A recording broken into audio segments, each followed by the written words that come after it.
Going to get T. It's Stephanie White. She has had enough of what she has seen from the officials here today. Understandable frustration from Stephanie White. Couple of possessions in a row where Leah Boston got the fouls. I thought the first one should have been on Howard. And then here, as Petty's in there, Hillman kind of tosses her to the side. What if I told you game one of the Indiana Fever versus Atlanta Dream playoff series didn't just feel like basketball, but like a chaotic soap opera with striped shirts playing co-stars? That's exactly the vibe when the Fever opened their postseason journey. Short-handed, doubted, and suddenly caught in the middle of an officiating circus that had everyone, from fans to players to commentators, wondering if they were watching a playoff game or a ref clinic gone wrong. You could look at this. Kelsey Mitchell. They don't even let the Fever play defense because she's associated with Caitlin Clark. Look at this one. Another foul where nobody touched him. So they lost the timeout and they lost their challenges for the game because you could practically feel the tension from the opening tip, and not the good kind, the kind that makes you grip your chair because you know somebody's about to blow a gasket. Spoiler alert, that somebody was head coach Stephanie White, who went from pacing like a nervous professor to unleashing full-blown outrage that earned her a technical foul and a whole highlight reel of sideline frustration. Today, understandable frustration from Stephanie White. Couple of possessions in a row where Leah Boston got the fouls. I thought the first one should have been on. But let's rewind just a second, because this isn't just about one technical or one bad call. Similar question, but what did you think was the biggest downfall in the second and fourth quarter for you guys?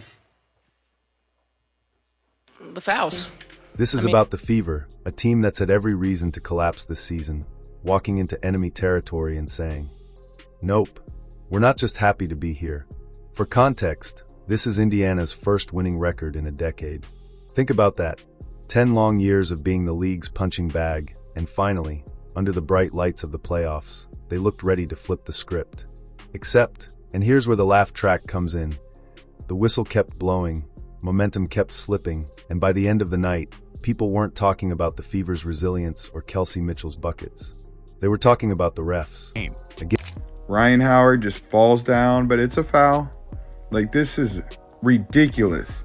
Look at this. Kelsey Mitchell. They don't even let the Fever play defense because she's associated with Caitlin Clark. Look at this one. Another foul where nobody touched him. So they lost the timeout and they lost their challenges for the game because the referees can't do their job. And here's my question to you. Do you think the Fever lost this game because Atlanta was better or because officiating tilted the balance? Imagine walking into the postseason already down 6 rotation players. Not 1, not 2, 6. That's not just bad luck, that's like the basketball gods laughing in your face and saying, "Good luck, kids." Are both running up to the referee here. They are both so upset, and the referee is just walking away from them. He won't even look at them in the face. He keeps turning. Like, Sophie even went up at one point and is like tapping on his arm. He would not even look. The Indiana Fever didn't just limp into the playoffs. They practically had to crawl in. Caitlin Clark, the generational talent who was supposed to be the centerpiece of this run, was sidelined with a groin injury that ended her season weeks before tip-off. Without her floor spacing and 30-foot shooting range, defenses don't even bother guarding the arc. They just pack the paint like it's rush hour traffic. And Clark wasn't alone. Chloe Bibby, knee injury.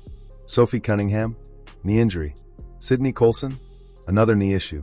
Ari McDonald, foot injury.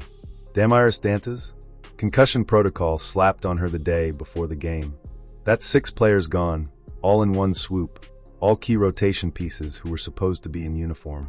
You know, they're finally able to travel from a medical standpoint as well. So, you know, I think having the whole group here, having those guys here gives us a little bit of a boost emotionally. And then having their perspective. I mean, you know, you're talking about 3 point guards that are sitting on the sideline that can talk to our team in huddles, that can talk to our team, you know, throughout the course of dead balls or when they come on and off the floor. If this were a movie script, you'd say it was too unrealistic. No team should have to endure that level of attrition. But this is the WNBA, and this was Indiana's reality. To make the situation even more surreal, the Fever decided to travel with all 16 players, healthy or not. So when the camera panned to the bench, it looked less like a professional basketball sideline and more like a family reunion where half the cousins were in crutches. They literally didn't have enough seats on the main row. Players in street clothes had to sit behind the active roster, like they were waiting for their boarding group to be called at the airport. Players they have. So Caitlin Clark, Chloe Bibby right there on the bench. But then you have Sophie Cunningham, Sid Colson, Ari McDonald, all actually having to sit separate from the bench. You also have the Indiana Fever came out of the gates like they had a personal vendetta against the Atlanta Dream's defense. From the tip-off, the Fever were moving with precision, cutting through lanes, and knocking down shots like it was a walk in the park. Kelsey Mitchell and Aaliyah Boston immediately set the tone, combining smart passing with aggressive drives to the basket that forced Atlanta to scramble. Fever fans watching at home probably spilled their coffee, just seeing how quickly their team grabbed control.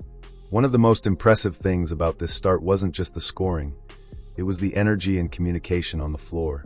Every rebound, every switch on defense, and every fast break attempt seemed premeditated, as if Stephanie White had installed a secret playbook that only her team could decode.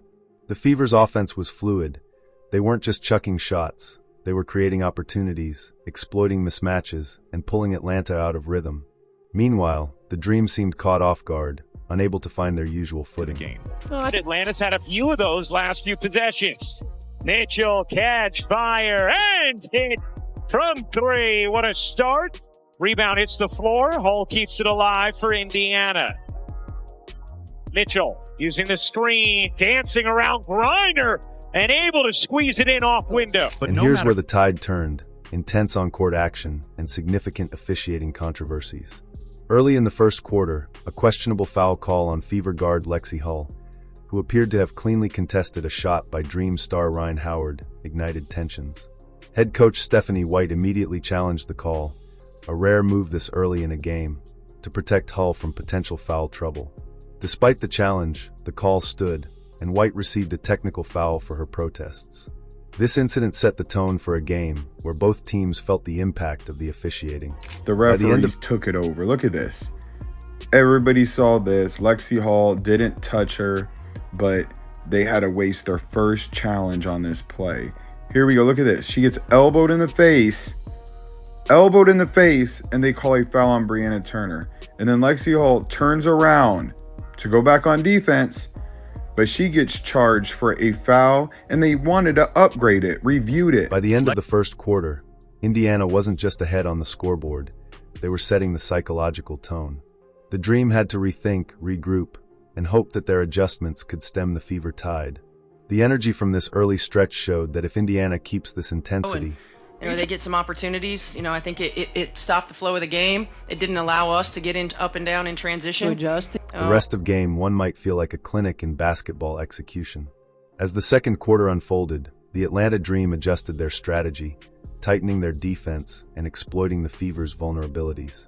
Indiana's shooting percentage dipped to 34.9%, including a dismal 2-4, 15, 13.3% from beyond the arc.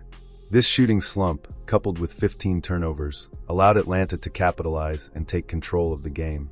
Alisha Gray and Ryan Howard led the charge for the Dream, each contributing 20 points, while Naz Hillman added 16 points and 9 rebounds off the bench. Their collective effort shifted the momentum in favor of Atlanta, leaving the Fever to regroup and strategize for the remainder of the game. You could almost see the mental gears turning on both benches, Fever trying to recalibrate, Dream smelling blood in the water. This stretch was a classic mid-game tug-of-war, with momentum swinging back and forth like a metronome on espresso. And here's where it gets juicy. Fever's adjustments were quick but not perfect. Aaliyah Boston continued to dominate inside, but without Caitlin Clark on the floor, the outside threat wasn't as pronounced. Meanwhile, Atlanta's sharpshooters made Indiana pay for every lapse in focus. Every fast break, every defensive rotation mistake, and every miscommunication became a mini highlight reel for the Dream. By the midpoint of the game, the scoreboard told a story of tension. Indiana's early dominance wasn't erased, but Atlanta had proven they weren't going to roll over. It was a battle of wills as much as skills, a chess match played at full court speed. Fans on both sides were probably biting their nails, yelling at their screens, and questioning every coaching decision. As the game progressed, the Fever found themselves at a disadvantage, with key players accumulating fouls and the team struggling to maintain defensive intensity. White's frustration boiled over in the fourth quarter when she received another technical foul after a disputed call on Aaliyah Boston. Over in the fourth with those technical fouls, just how frustrating was that today? It's very frustrating. Very frustrating. Nobody likes to use their challenges in the first half, especially when they're successful. And look, it is what it is. This is not anything that's... The Fever's bench, including star guard Caitlin Clark, who is sidelined due to injury, rallied behind their coach, with Clark visibly calming White down after a bogus call. The officiating in Game 1 managed to do what no opposing team could: infuriate Fever fans faster than a missed layup. Head coach Stephanie White's technical foul in the fourth quarter, handed down after a questionable non-call on Dream guard Ryan Howard, quickly became the internet's favorite controversy. Social media exploded, with one user perfectly summarizing the mood. Can you blame her? The officiating has been atrocious. Yep, apparently referees were trying out for the role of guest villain in this playoff drama. And just to add insult to injury, the Fever's early use of both available challenges, successfully overturning calls on Lexi Hull and Aaliyah Boston, only highlighted what everyone already knew. The officiating was about as consistent as a coin toss during a hurricane.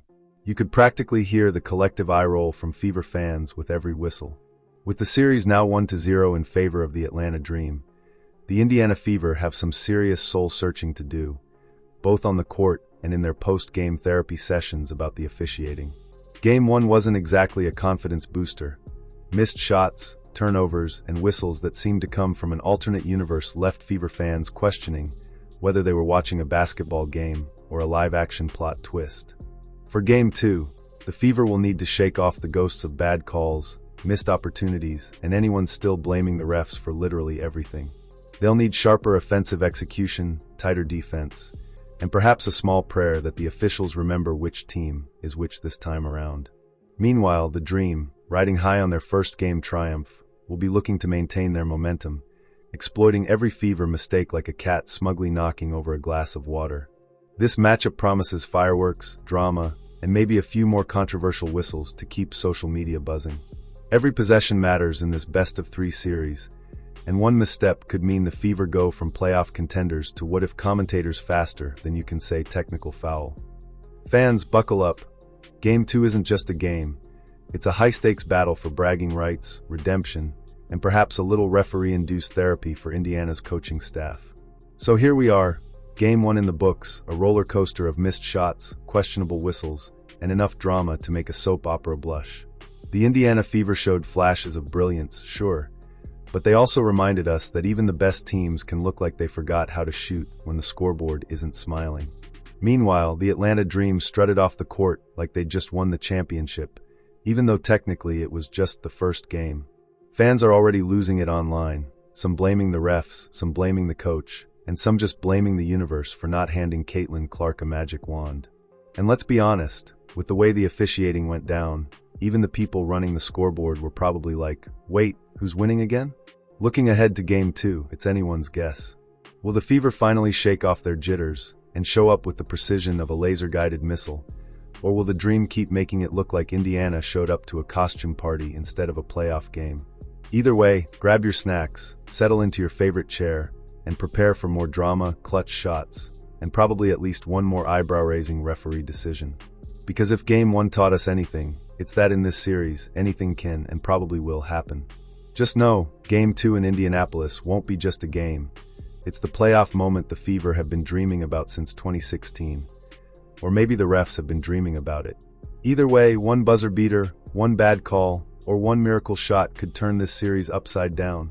So here's the question. Will the Fever fans' energy be enough to keep their team alive, or did the referees steal Game 1 like it's their side hustle? Drop your thoughts in the comments. Don't hold back, we love the drama. And while you're at it, like this video, hit subscribe, and slam that notification bell so you never miss the chaos. Click the video on the screen to stay in the playoff hype loop, and trust me, you don't want to miss what's coming next.